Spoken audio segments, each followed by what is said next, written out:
तो चलिए फ्रेंड्स, आज का हमारा टॉपिक है वैल्यू इंडेक्स नंबर्स। ठीक है, अब जिस भी चीज़ का मैं इंडेक्स नंबर निकालता हूँ, जैसे हमने पहले प्राइस इंडेक्स निकाला, फिर हमने क्वांटिटी इंडेक्स निकालना सीखा, आज हम सीख रहे हैं वैल्यू इंडेक्स। तो हम निकालते क्या हैं, हम ये निकालते हैं कि जिसका भी इंडेक्स हम निकाल रहे हैं, हम ये चीज़ कैलकुलेट करते हैं कि करंट ईयर में उसमें कितना चेंज आया as compare to base year. तो जब मैंने प्राइस इंडेक्स निकाला था तो मैंने क्या निकाला था कि करंट ईयर के प्राइजेज में कितना चेंज आया as compare to prices in base year. जब मैंने क्वांटिटी इंडेक्स निकाला तो मैं क्या निकालना चाह रहा था कि करंट ईयर की क्वांटिटीज़ में कितना चेंज आया as compare to quantities in base year. तो जब मैं वैल्यू इंडेक्स निकाल रहा हूँ तो मैं क्या निकाल रहा हूँ कि करंट ईयर में वैल्यू में कितना चेंज आया as compare to the values in base year. बस यही निकालना है। ठीक है, अब सवाल ये उठता है कि वैल्यू का मतलब क्या। वैल्यू का सिंपल सा मतलब है यहाँ पर प्राइस इनटू क्वांटिटी, यानी कि P into Q. Suppose example से आपको बात समझ में आएगी। मान लीजिए कोई गुड्स जो हैं, जो आप परचेज़ कर रहे हो, उसका प्राइस 100 रुपये है।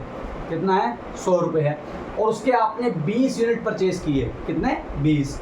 तो वैल्यू कितनी आ जाएगी?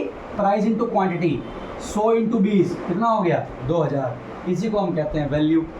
ठीक है, अब वैल्यू इंडेक्स का मतलब क्या होगा। मान लीजिए ये जो मैंने एग्जांपल दे रखा है, ये जो 100 रुपया दाम था और 20 यूनिट्स आपने परचेज़ किए, ये डाटा मान लीजिए 2001 का है। ठीक है, और मान लीजिए 2002 में यही गुड्स 100 की बजाय 120 के हो गए, और आपने उसके परचेज़ किए मान लीजिए चलिए 20 यूनिट ले लेते हैं। ठीक है, तो यहाँ कितना आ जाएगा? ये आ जाएगा 2400। तो ये जो वैल्यू थी 2000, ये वैल्यू थी ईयर 2001 में, जब प्राइस 100 था और क्वांटिटी आपने कितनी ली थी? 20। जो ये वाली वैल्यू है 2400, ये कब है? ईयर 2002 में, जब आपने प्राइस लिया 120 और क्वांटिटी थी 20। फाइन। तो हम वैल्यू इंडेक्स के माध्यम से ये निकालते हैं कि मान लीजिए मेरा 2002 करंट ईयर है और 2001 बेस ईयर है, तो मैं ये निकाल रहा हूँ कि 2002 की वैल्यू में कितना चेंज आया as compare to value in 2001। तो यहाँ से आप वैसे भी बता सकते हो कि पहले 2000 वैल्यू थी, अब हो गई 2400। तो आप कहोगे 400 का चेंज आया। नहीं, मैं यहाँ एब्सोल्यूट अमाउंट नहीं निकाल रहा, मुझे परसेंटेज चाहिए, मतलब कितना परसेंट कह लो चेंज आया। ठीक है, तो वैसे एग्जैक्ट परसेंटेज भी नहीं है, मतलब इंडेक्स की फॉर्म में निकालना है। तो फॉर्मूला क्या रहता है? फॉर्मूला रहता है जो भी करंट ईयर में वैल्यू है जिसके लिए मैं वैल्यू इंडेक्स निकाल रहा हूँ, यहाँ मैं 2002 के लिए निकाल रहा था, तो ऊपर मैं लिख दूंगा करंट ईयर की वैल्यू, नीचे लिखूंगा डिवाइड में बेस ईयर की वैल्यू। बेस ईयर क्या है यहाँ पे? 2001। तो 2001 में कितनी वैल्यू थी? 2000। तो नीचे आ जाएगा 2000 मल्टीप्लाइड बाय 100। यानी इसी क्वेश्चन में अगर मैं वैल्यू इंडेक्स निकाल रहा होता 2002 का, 2001 को बेस मान के, तो आंसर क्या आता? आंसर आता 2400 डिवाइड बाई 2000 इंटू में 100, जो कि आ जाता है 120। ठीक, इस तरीके से हम निकालते हैं, और इसी अकॉर्डिंग नीचे फॉर्मूला मेंशन कर रखा है मैंने। ठीक है, फॉर्मूला क्या है? V01 मतलब value index is equal to summation V1 divide by summation V0 into में 100। अब V1 का मतलब क्या है? Value in current year. ठीक है, जैसे हम P1 को क्या बोलते थे? Prices in current year. Q1 क्या होता था? Quantity in current year. तो V1 क्या है? वैल्यू इन करंट ईयर, कि इस साल वैल्यू कितनी है। ठीक है, करंट ईयर में। V0 मतलब वैल्यू इन बेस ईयर। जैसे P0 क्या था? Price in base year. तो V0 क्या होगा?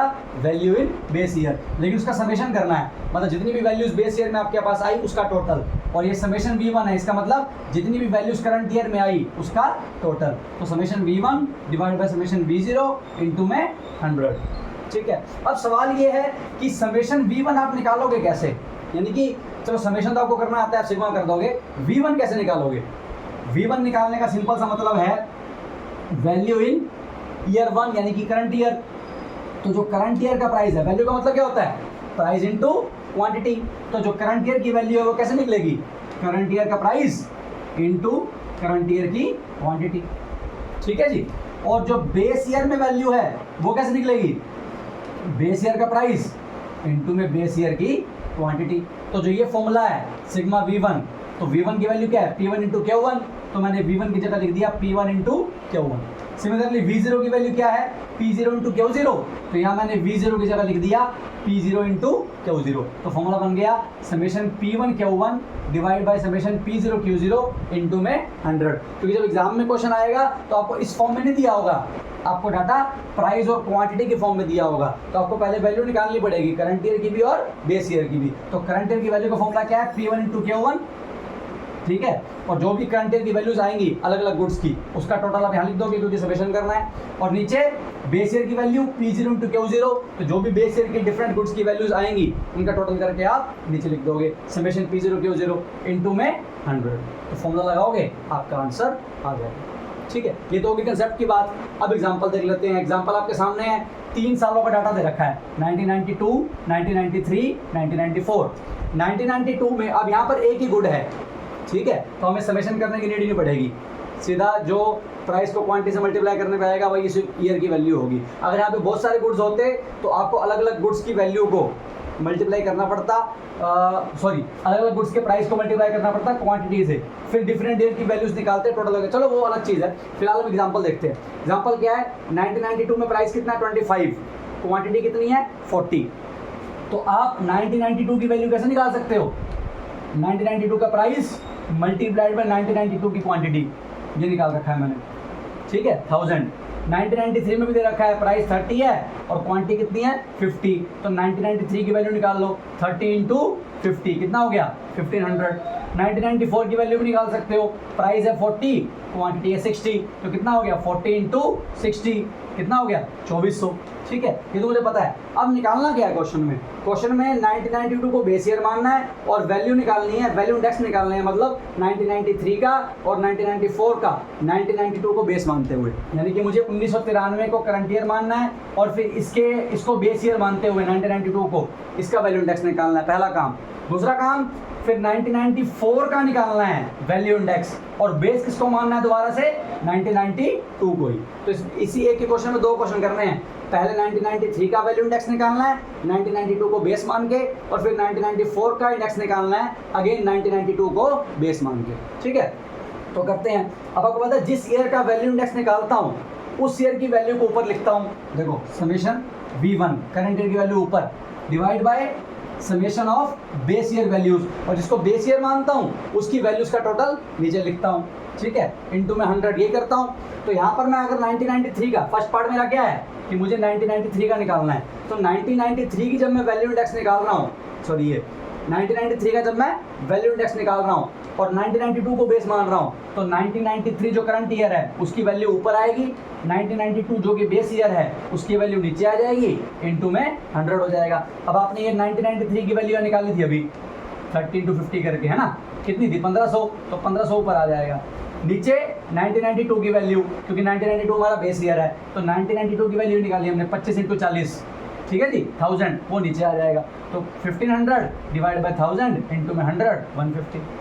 ठीक है, सिमिलरली 1994 का अगर आपको निकालना है तो 1994 में प्राइजेस कितने हैं 40, क्वांटिटी है 60, तो वैल्यू हमने 1994 की निकाल रखी है ऑलरेडी, कितनी है 2400।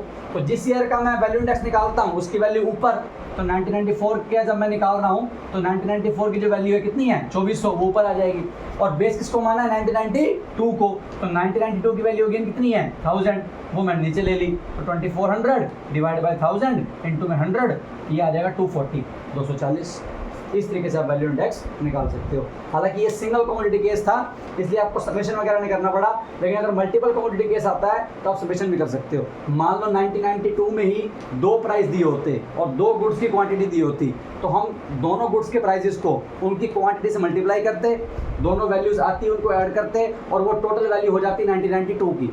सिमिलरली ये काम 1993 में भी मान लो ऐसे ही होता, 2 गुड्स होते वही वाले जो 1992 में थे, उनके 2 प्राइजेस होते और 2 क्वांटिटी होती, तो हम क्या करते दोनों गुड्स के प्राइसेस को उनकी क्वांटिटी से मल्टीप्लाई करते, 2 वैल्यूज हमारे सामने आती, उनका टोटल करते, वो 1993 की वैल्यू हो जाती। लेकिन वो अलग केस होता है अगर बहुत सारे गुड्स दिए हों, क्योंकि बुक में सिंगल गुड्स का एग्जांपल था तो मैंने आपको सिंपल वे में बता दिया। अदरवाइज अगर ऐसा क्वेश्चन करने में आपको कहीं मिलता है जहाँ पर बहुत सारे गुड्स हैं और आपको समस्या आती है, वैसे आएगी नहीं, सिंपल सी बात है, फिर भी समस्या आती है तो आप मुझे कमेंट बॉक्स में मेंशन करना, मैं उस पर एक अलग से वीडियो बना दूंगा, उसका एग्जाम्पल अलग से सोल्व कर देंगे।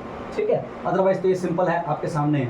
इन शॉर्ट वैल्यू इंडेक्स का मतलब करंट ईयर की वैल्यू में कितना चेंज हुआ as compare to base year value, उसका इंडेक्स निकाल रहे हैं। तो फॉर्मूला क्या है, करंट ईयर की value divide by base year value into 100। और ये वैल्यू कैसे निकालते हैं वो मैंने आपको एक्सप्लेन कर दिया, एग्जाम्पल आपके सामने है, सोल्यूशन क्लियर है। ठीक है, फिर भी कहीं डाउट हो तो प्लीज़ कमेंट बॉक्स में मेंशन कीजिएगा, I will love to solve your doubts. Okay, thank you so much.